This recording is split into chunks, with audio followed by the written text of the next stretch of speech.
தூத்துக்குடி மாவட்டத்தில் மழை வெள்ளத்தால் பாதிக்கப்பட்ட பகுதிகளில் மத்திய குழு நேரில் ஆய்வு மேற்கொண்டது. இதுகுறித்த தகவல்களை செய்தியாளர் நாகராஜனிடம் கேட்கலாம். நாகராஜன், மத்திய குழு ஆய்வு முடிவடைந்து விட்டதா? அவர்கள் எந்தெந்த இடங்களெல்லாம் ஆய்வு நடத்தினார்கள்?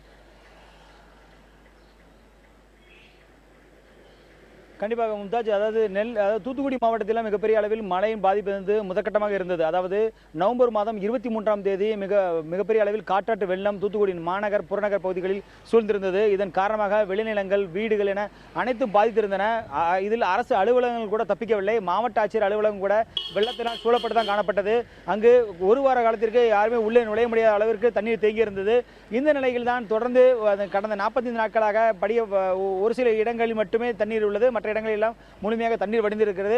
இருந்தாலும் அந்த பாதிப்புகள் என்பது சற்றும் குறையவில்லை. அந்த மக்கள், அந்த பகுதியில் உள்ள ஒவ்வொரு மக்களுக்கும் அந்த வீடுகளில் உள்ள பொருட்கள் என அனைத்து அடிப்படை வசதிகளும் இழந்துள்ளனர். எனவே அவர்களுக்கான இழப்பீடுகள் வழங்கப்பட வேண்டும். அதே போல சாலைகள், பாலங்கள் என சிறிய பாலங்கள், சாலைகள் என அனைத்துமே பாதிக்கப்பட்டுள்ளது.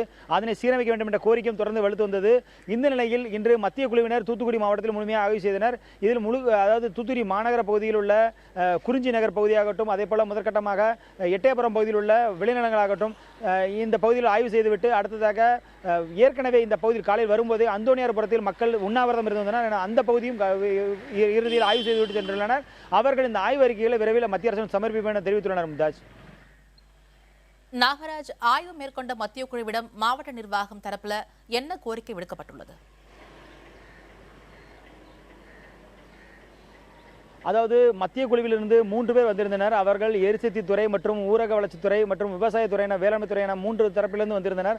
அந்த அதிகாரிகளிடம் மாநில அரசு சார்ந்த நமது மாவட்ட நிர்வாகம் சார்ந்த மாவட்ட ஆட்சியர் ரவிக்குமார் தூத்துக்குடி மாவட்ட ஆட்சியரும், அதே போல நகராட்சி ஆணையர் திரு பிரகாஷ் அவர்களும், அதே போல மாவட்ட காவல்துறை கண்காணிப்பாளர் திரு அஸ்வின் கோட்னிஸ் என 3 பேரும் இணைந்து, அது மட்டும் இல்லாமல் அரசு அதிகாரிகளும் உடன் இணைந்து அவரோடு ஒரு ஆலோசனை கூட்டம் நடத்தினர். அந்த ஆலோசனை கூட்டத்தில் இங்கு ஏற்பட்டுள்ள பாதிப்புகள், கடந்த 45 நாட்களாக மக்கள் சந்தித்த பிரச்சனைகள், விளைநிலங்கள் பாதிப்பு, வீடுகள் பாதிப்பு, சாலைகள் பாதிப்பு என அனைத்துமே ஆதாரங்களாக அதற்கான கோப்புகளை தயார் செய்து வைத்திருந்து அதனை அவர்களோடு கொடுத்துள்ளனர். எனவே அந்த தகவல்களை கொண்டுதான் முதற்கட்டமாக 3 இடங்களை, அதாவது எட்டயபுரம் பகுதியில் உள்ள விளைநிலங்களாகட்டும், மாநகர பகுதியில் உள்ள குறிஞ்சி நகராகட்டும், அதே போல புறநகர் பகுதியில் உள்ள அந்தோனியார்புரம் ஆகட்டும், இந்த 3 பகுதியிலும் பார்வையிட்டு இந்த மக்களிடமும் நேரடியாக பேசியுள்ளனர்.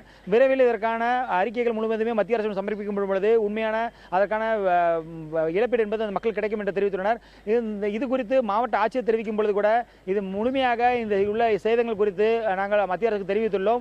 முதற்கட்டமாக 86 கோடி ரூபாய் தற்காலிக இழப்பீடாக 86 கோடி ரூபாய் வேண்டும் என்று கேட்டுள்ளோம். அதே போல முழுமையான நிவாரண தொகையாக சுமார் 460 கோடிக்கு மேல் இங்கே தேவைப்படுகிற தூத்துக்குடி மாவட்டத்தை பொறுத்தவரைக்கும் என்று நகராட்சி ஆணையர் திரு பிரகாஷ் அவர்களும் தெரிவித்துள்ளார். எனவே இவரும் அதே போல மாவட்ட ஆட்சித்தலைவர் திரு ரவிக்குமார் அவர்களும் தெரிவித்த கருத்தின்படி இந்த கோப்புகளின்படி விரைவாக மத்திய அரசு ஆவணம் செய்தால் இந்த மக்கள் முதற்கட்டமாக அவர்கள் இயல்பு வாழ்க்கைக்கு திரும்புவதற்கு அது மிகப்பெரிய உதவியாக இருக்கும் என்று தெரிவிக்கின்றனர்.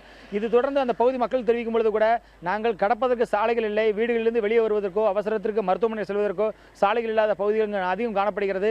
இன்னும் தண்ணீர் தேங்கி உள்ள பகுதி சில சாலைகள் இருக்கத்தான் செய்கிறது புறநகர் பகுதிகள். எனவே முழுமையாக தண்ணீர் வெளியேற்றவும், அதே போல எங்களுக்கான சாலைகள், பாலங்கள், வசதிகள் மட்டுமல்லாது இருப்பிடங்களில், அதாவது குடியிருப்புகளில் உள்ள பொருட்கள் நாங்கள் இழந்துள்ளோம். அந்த பொருட்களுக்கும் சரியான இழப்பீடு கிடைத்தால் மட்டும்தான் எங்களால் இயல்பு வாழ்க்கை திரும்ப முடியும்.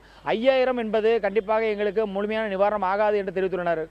மும்தாஜ், கண்டிப்பாக நாகராஜ், தூத்துக்குடி மாவட்டத்தில் மழை வெள்ளத்தால் பாதிக்கப்பட்ட பகுதிகளில் மத்திய குழுவினர் நேரில் ஆய்வு செய்து வருகின்றனர். இது குறித்த கூடுதல் தகவல்களுக்கு நன்றி.